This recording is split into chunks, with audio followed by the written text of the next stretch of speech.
एक बार जयकारा लगाएंगे। हर हर हर हर गंगे, हर हर महादेव, भारत माता की, धरती माता की। ओ हालांकि मैं धन्यवाद देना चाहता हूं शिवांग जी को, उन्होंने आमंत्रित किया नदी कथा के लिए। तो कथा तो लंबा समय लेने वाला है, फिर भी हम उसे संक्षेप में रखने का प्रयास करते हैं। उससे पहले हमारी प्रथम पंक्ति में बैठे हुए विद्वान जन और अतिथियों का मैं हृदय से नमन करता हूं, वंदन करता हूं। और अतिथियों के साथ जो हमारे पीछे सामने बैठे हुए हैं, आप सभी को मैं नमन करता हूं, क्योंकि आपके बगैर वक्ता का कोई अस्तित्व नहीं। तो आप सभी को नमन करते हुए प्रारंभ करते हैं कुछ माँ गंगा के लिए कुछ अच्छा बताने के लिए। नदियों से पानी मिले, मिले वृक्ष से सांस, जीवित रहना चाहते चलो प्रकृति के पास, चलो प्रकृति के पास। जिस तरह से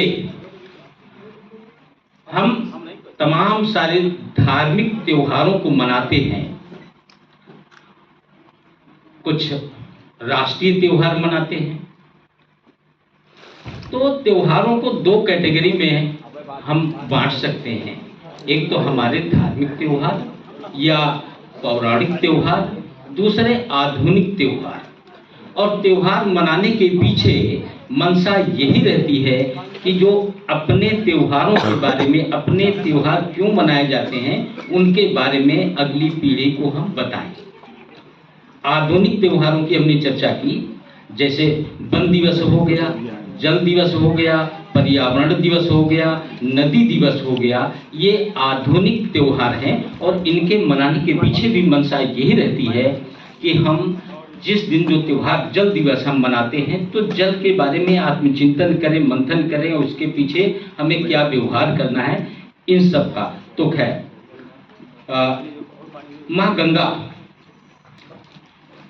एक कथा तो लंबी है और ऐसा कोई व्यक्ति नहीं होगा जो माँ गंगा की कथा न जानता हो। उसके पीछे गंगा कथा लिखने का और वाचन करने का मेरा ये उद्देश्य था। और विशेष रूप से आज गंगा उत्सव मनाने के पीछे ये आज के दिन 4 नवंबर 2009 के दिन गंगा को राष्ट्रीय नदी घोषित किया गया था। और इस मंशा से कि गंगा जब हमारी एक राष्ट्रीय शब्द जुड़ जाता है, तो आम जन राष्ट्र प्रेम को समझते हुए गंगा के प्रति भी वही भावना रखेंगे जो राष्ट्र के प्रति रखते हैं। तो हम नदी कथा को छोटा एक गीत के रूप में रखना चाहते हैं।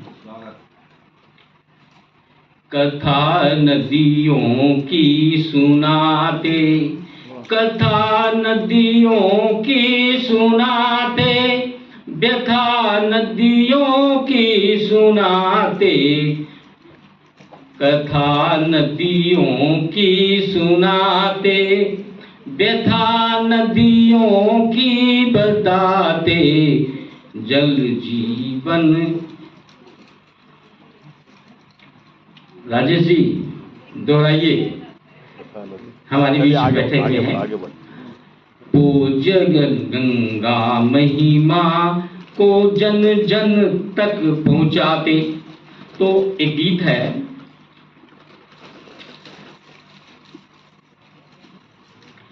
गंगे गंगे पुकारूं, तेरी धारा निहारूं, भरे नीर नयन, भरे नीर नयन।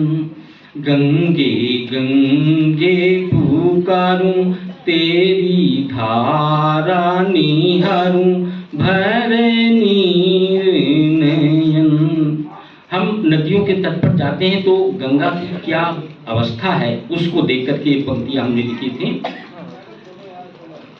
हरि चरणन जाई, ब्रह्मा की सुखदाई, भोले बाबा की प्यारी दुलारी गंगे, ओ गंगे गंगे पुकारूं, तेरी धारा निहारूं, भरे नीर नयन। वाह। गंगा जी को भगवान विष्णु के चरणों, जो चरणामृत था वह ये था कि एक बार भगवान विष्णु ब्रह्मलोक गए और हमारी परंपराओं में रहता था कि जो भी अतिथि आता था उनके चरण पखारे जाते थे। तो भगवान विष्णु के चरण पखार कर उस जल को ब्रह्मा जी ने अपने कमंडल में रख लिया।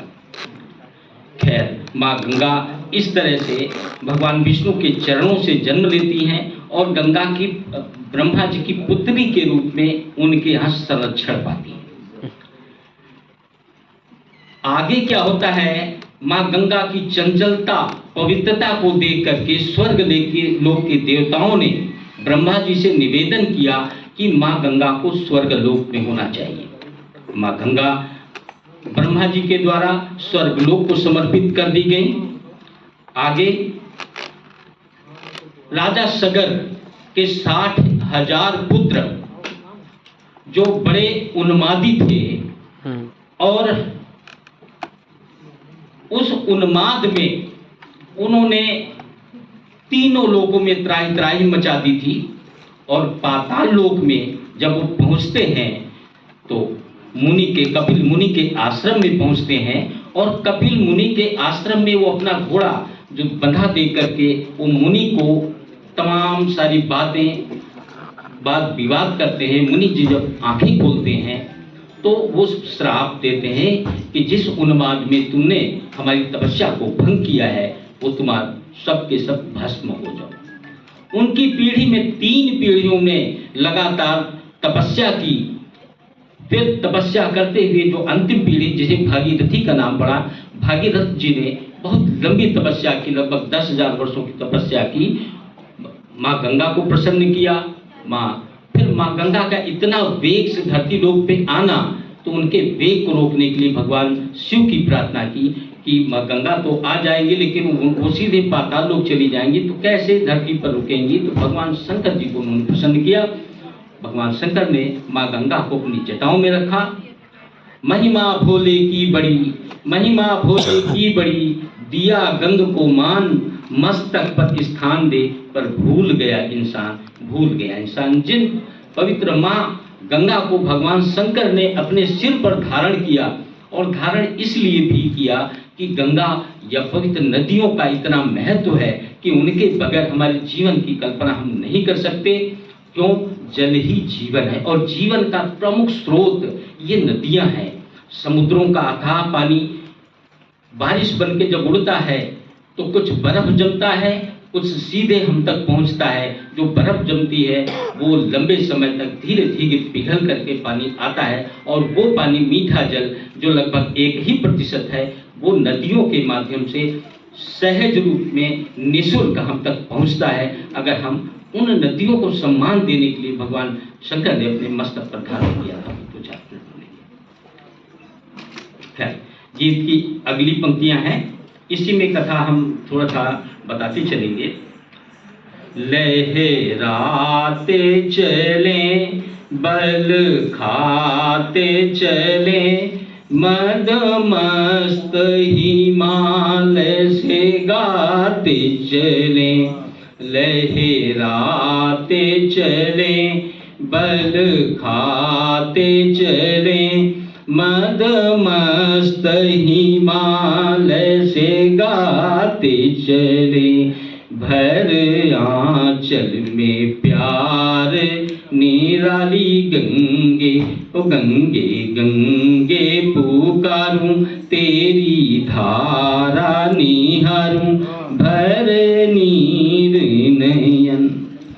अब माँ गंगा तो धरती पर आ चुकी भगीरथ के अथक प्रयासों से। उसके बाद हमने क्या किया, गीत की अगली पंक्तियों में, कोई रेत लूटे, कोई खेत लूटे, कोई पानी बाजार में बेच रहे, कोई रेत लूटे, कोई खेत लूटे, कोई पानी बाजार में बेच रहे, कोई बांध बना कर कैद करे। माँ गंगा जब धरती पर उतरती हैं तो हम अपने लाभ की चीजों को उनमें देखते हैं। आगे क्या है?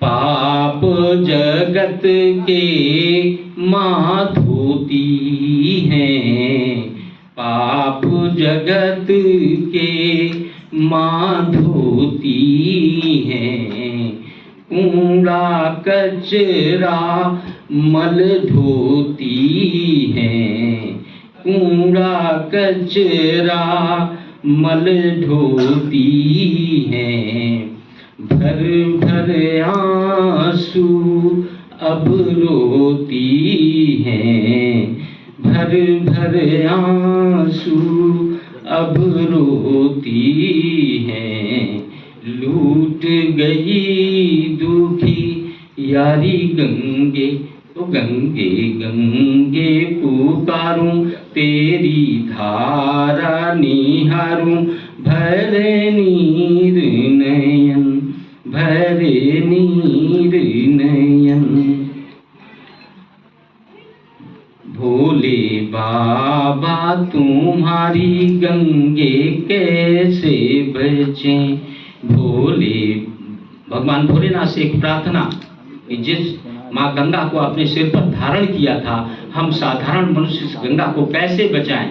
भोले बाबा तुम्हारी गंगे कैसे बचें, भोले बाबा हमारी गंगे कैसे बचें, दुखिया रे किशोर की महतारी गंगे, ओ गंगे गंगे पुकारूं, तेरी धारा निहारूं, भरे नीर नयन, भरे नीर नयन। तो एक गीत के माध्यम से हमने प्रयास किया कि माँ गंगा का जो, और हमने माँ का स्थान दिया ही क्यों, इसके पीछे जो हमारे ज्ञानी विज्ञानी तपस्वी संत महंत लोग रहते थे, हम मनुष्यों को जो हमारे जीवन यापन में सहायक की भूमिका निभाता है, सहायता करता है, हमारे जीवन का हमें जीवन दान देता है, संभवतः हम और हमारे ऋषि मुनियों ने उन्हें देवी देवता के स्वरूप में उनको देखा। जैसे वृक्ष को हम देवता मानते हैं, नदियों को हम माँ मानते हैं, गाय को हम माँ मानते हैं, तो इनके सबके पीछे महत्वपूर्ण उद्देश्य उनका ये रहा होगा कि शायद हम माँ जितना प्यार हम किसी को ना दे पाते हों, तो हम अगर उन माताओं के स्वरूप में हम प्रस्तुत करेंगे तो संभवतः आने वाली पीढ़ियां इनको देवताओं के रूप मानेंगे, उनका पूजन करेंगे। और पूजने का मतलब यही नहीं है कि हम दीपक जला दें। अब देखिए कहीं दिख जाएंगे कि पीपल लोगों ने इतना दीपक जला दिया, इतना तेल चढ़ा दिया कि पीपल की मुख्य शाखा ही सूख गई। तो दीपक जलाने का एक मकसद, जल चढ़ाने का एक मकसद ये रहा हो कि हम उनके पास जाएं, एक लोटा जल उन पर अर्पित करें। मेरे हिसाब से अगर देखें तो सच में पूजने का एक मात्र यही उद्देश्य था। और हम सभी वृक्षों की पूजा करें जो हमें जीवन दायनी वायु देते हैं, जीवन दायनी ऑक्सीजन देते हैं। विगत वर्षों कोरोना में हमने पेड़ पौधों और नदियों के महत्व को जाना होगा, समझा होगा कि जो पेड़ हमें मुफ्त में ऑक्सीजन वायु प्राणवायु देते रहे, एक एक सिलेंडर 700 रुपये से लेकर 70,000 रुपये तक बिक गया, तो क्या हम अपने आने वाले समय में ऐसा कुछ चाहते हैं कि हमारे जिनको हम बहुत प्यार करते हैं वो इस तरह की त्रासदी झेलना पड़े?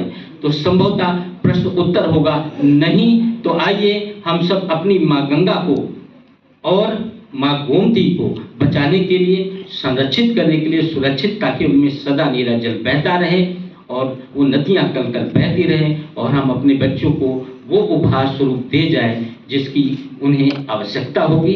बहुत बहुत धन्यवाद। एक बार पुनः हर हर गंगे। बहुत बहुत धन्यवाद।